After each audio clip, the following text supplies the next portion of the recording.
Alright, what is up everyone? It is iMagician88 and I'm going to be casting another game of StarCraft 2 given to me by a friend of mine on the, from the Collegiate Society. Anyway, so let's introduce our players. We have on the bottom left spawning as the red Zerg. It is NK's Rementoire. And on the top right hand corner, spawning as the blue Protoss, a character of the Big Bang Theory, it is DrCooper. It's a friend of mine's birthday tomorrow, and apparently Dragon just went live. Anyway, so of course this is going to be a ZVP, and of course as PVZ normally goes, you put the pylon on the low ground because you want to do a forge fast expand. Very standard PVZ nowadays. It hasn't been well, it has been pretty much the norm for quite some time. Sometimes players decide to switch it up and go for one base aggression against a Zerg player who tries to do a hatchery first, but not for the most part. Hatchery first is pretty safe. Spawning pull before hatch is also pretty safe in ZVP, but anyway, it looks like Rementoire opted to go for hatch first. As you can see, he's already got the 200 minerals piled up and ready to go. Meanwhile, DrCooper actually just trying to scout out where Rementoire actually is. He will find him eventually, as all scouts usually do. Rementoire actually, surprisingly enough, stacking up 350 minerals, which is, I think, a little bit of a problem for him. Anyway, we do have the pylon coming down right here, just out of just out of the vision, within vision of Rementoire. Rementoire realizes that we should be seeing a bit of a cannon rush coming down in for DrCooper here. This is of course the normal way of doing a cannon rush on the natural, and this probe is going to mineral walk all the way right here. Now normally you put a pylon over here as well to block the this particular area, so that the cannon can just go in the middle, and basically natural is denied for quite some time. However, instead DrCooper opted to go for 2 cannons, and so that's what's going to happen. Alright, so basically Rementoire can't expand here. What is he going to do? He is in fact going to expand right here instead. It's not a very bad idea, I guess. You really want to get your natural up as quickly as possible. We should be seeing a Nexus coming down for for DrCooper very soon, actually. There goes the hatchery, and there goes the Nexus. So once again, apart from the cannon, apart from the little cannon contain, this game is going to go for a pretty standard openings. Now, what is this drone doing over here? It appears, anyway, that Rementoire is going to expand over here as well. We should be seeing an early third base. Makes sense, because forge fast expand. The Protoss is going to try and go for 2 bases. Now, we also see an expansion right here as well. Rementoire playing exceptionally greedy here, and DrCooper actually spots this particular hatchery right here. So that's that. Now the spawning pool has actually popped up. I haven't been paying attention to the production tab, oops, and so at least this is not going to be like 4 hatch before pool, which is of course very risky. Very risky.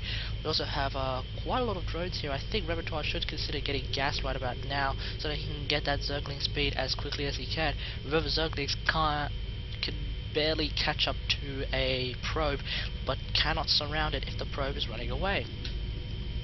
Of course, Rementoire realizing that there are two cannons does get the super clutch cancel right there, so that is a good job for him. Anyway, if he let that hatchery go, that would be 300, well, that would be 255 minerals gone. Straight up, just like that. And anyway, it looks like this particular pylon is going to get cancelled here. We do have another hatchery coming down for Rementoire, and he looks like he is going to go for even another hatchery.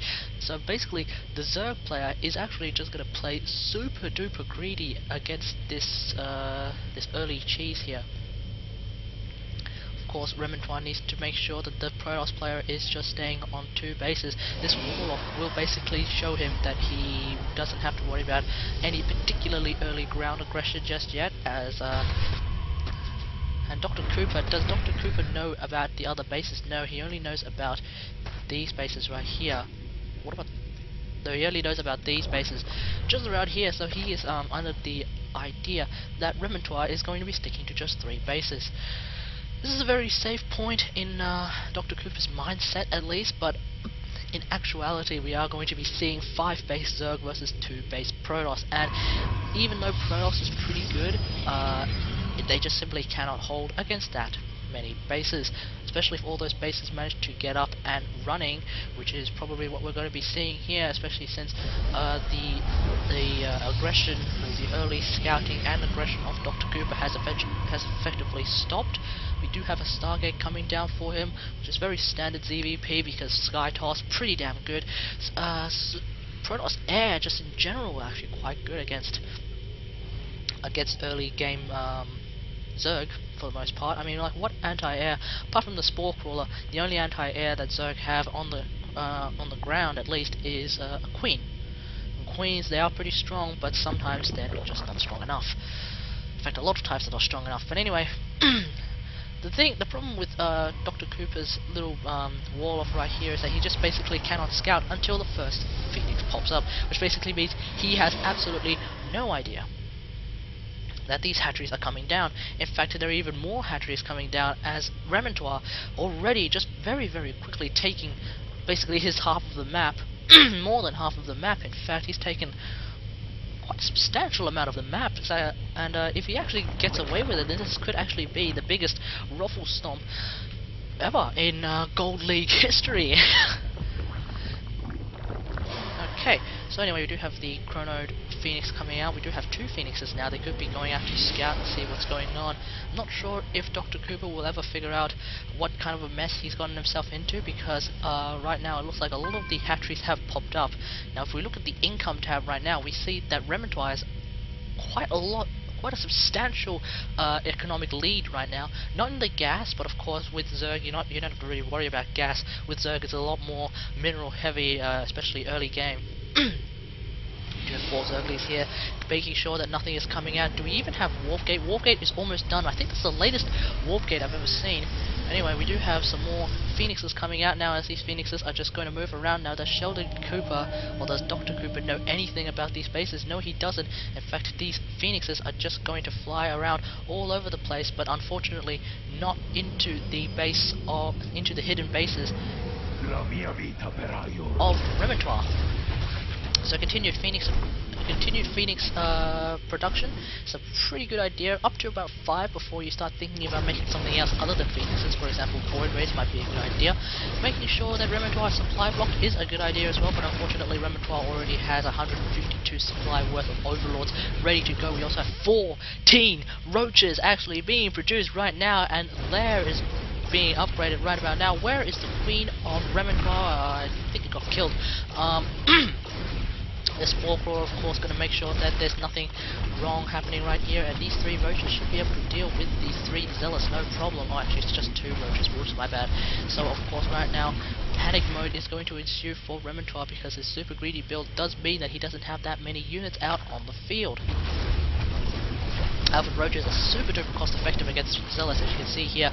Like, especially in a choke, these Roaches can just completely annihilate Zealots. No problem at all. But unfortunately right now there's no anti-air for Rementoire, which means these Phoenixes are just going to go completely uncontested. Of course, this Phoenix did get attacked by the Spore Crawler, so of course it's going to be a bit of a problem for him. But right now these Roaches are just going to hold out against these Zealots. I'm quite sure that's enough. Although the Phoenixes are going to be a little bit pesky here with their Graviton Catapult. I don't agree with Dr. Cooper's idea of making even more Phoenixes, especially against what is apparently now Roaches. Should consider making something like Void Rays. Definitely a lot better to deal with Roaches than Phoenixes, because as you can see here, it just takes so many shots from a Phoenix to take out just 1 Roach. That many Phoenixes as well, it's just not that high DPS. You gotta look at it. If you look at the ion cannons of a Phoenix, it is actually just 5 damage per shot. There's 2 shots, so it becomes 10 damage, but because there's 2 shots to a 1 armor Roach, it becomes just basically 8 damage. And remember, a Roach has 145 health, which basically means 8 damage is nothing. That's literally just like scratching the poor thing.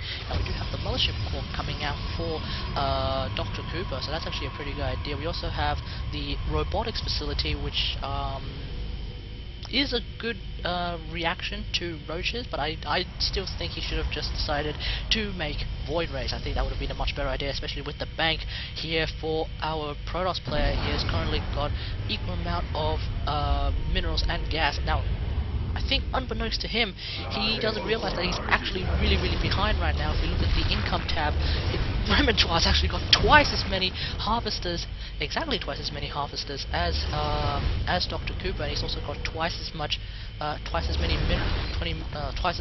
mineral harvesting than the Protoss player, which is basically a really good position for him. You can see that his minerals are just skyrocketing every single time. Sure, his unit composition is a little bit sketchy right now, but he does have the Hydra Den, so we should be seeing some Hydralisks very soon.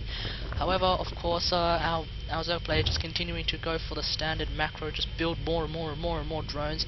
Meanwhile, DrCooper is actually a little bit supply blocked here. It's a bit of a blunder for him. He has to make 4 more pylons, and that's a little bit unfortunate that he had to kill off this pylon here, but his Warlock was just a little bit too thick. This Immortal is actually going to wreak havoc on the roaches if DrCooper can micro it properly, but we do have some offensive hatcheries coming down for our Zerg player here. Even more offensive hatcheries, and we already have, what is this?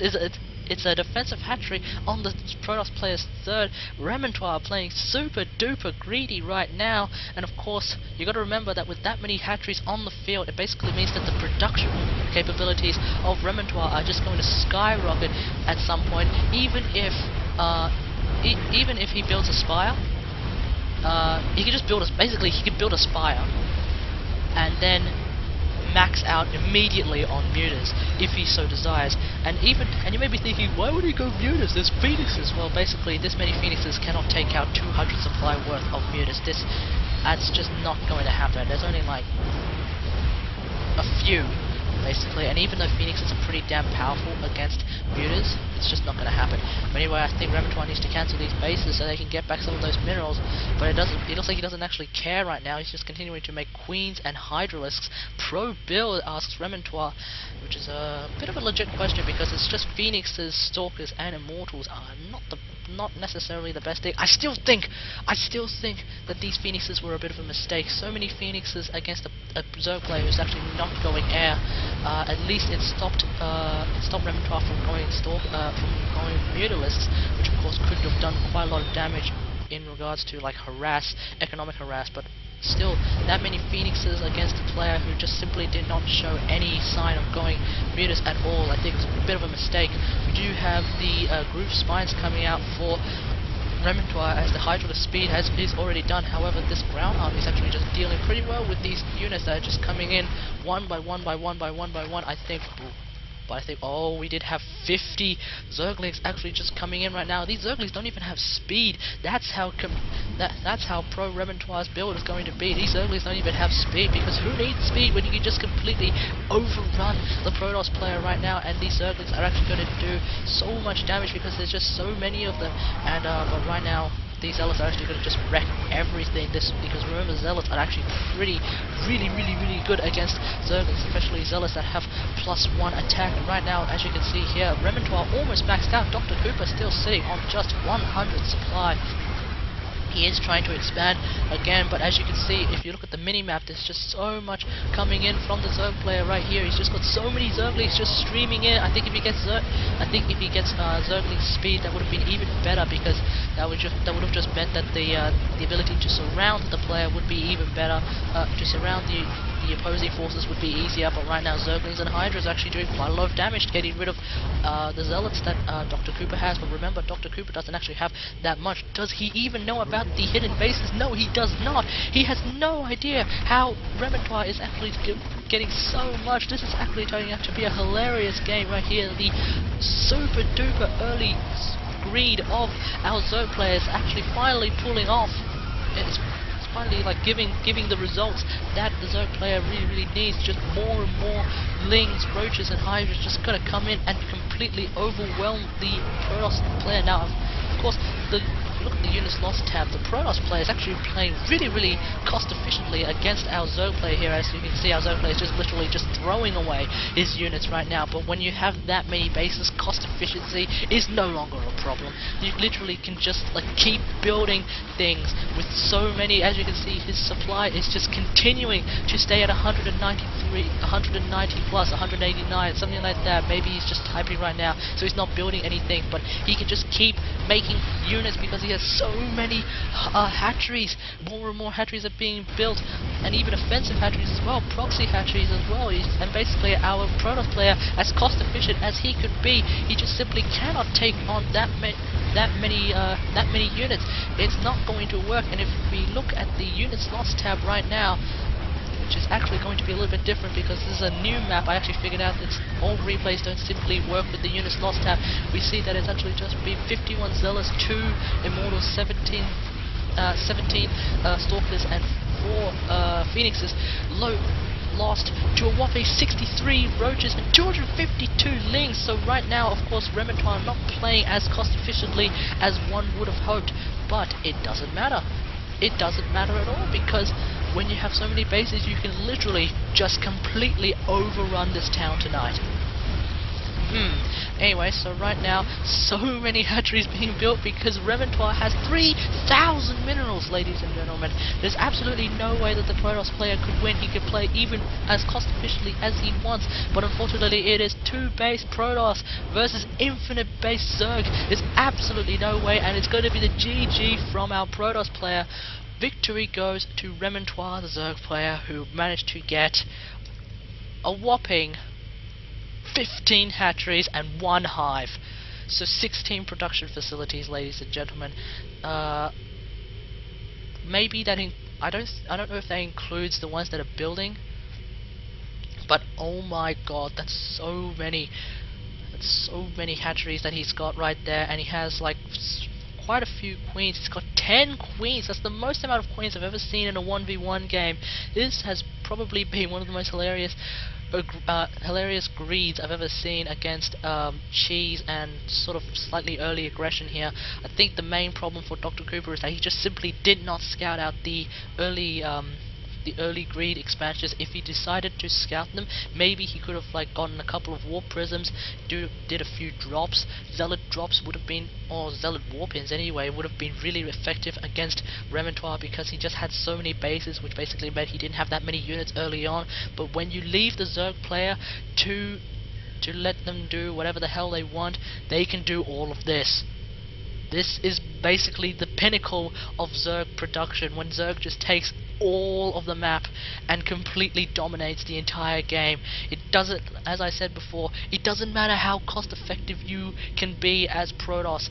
If the Zerg player has so many bases and you do not have enough production, basically they can just overrun you and you will lose. So anyway, this was a pretty epic game. I quite enjoyed it, even though it was just about 23 minutes. Still, doesn't matter, this was a fun game to cast. So anyway, thanks for watching. Yeah, alright, so subscribe to my YouTube channel for more crazy shenanigans like this.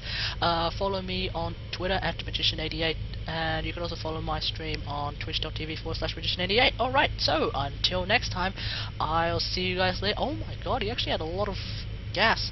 I wonder if DrCooper decided to go for High Templar, he could have been even more cost efficient, and maybe he could have actually pushed this back. But anyway, until next time, I'll see you guys later. Thanks for watching. Bye bye.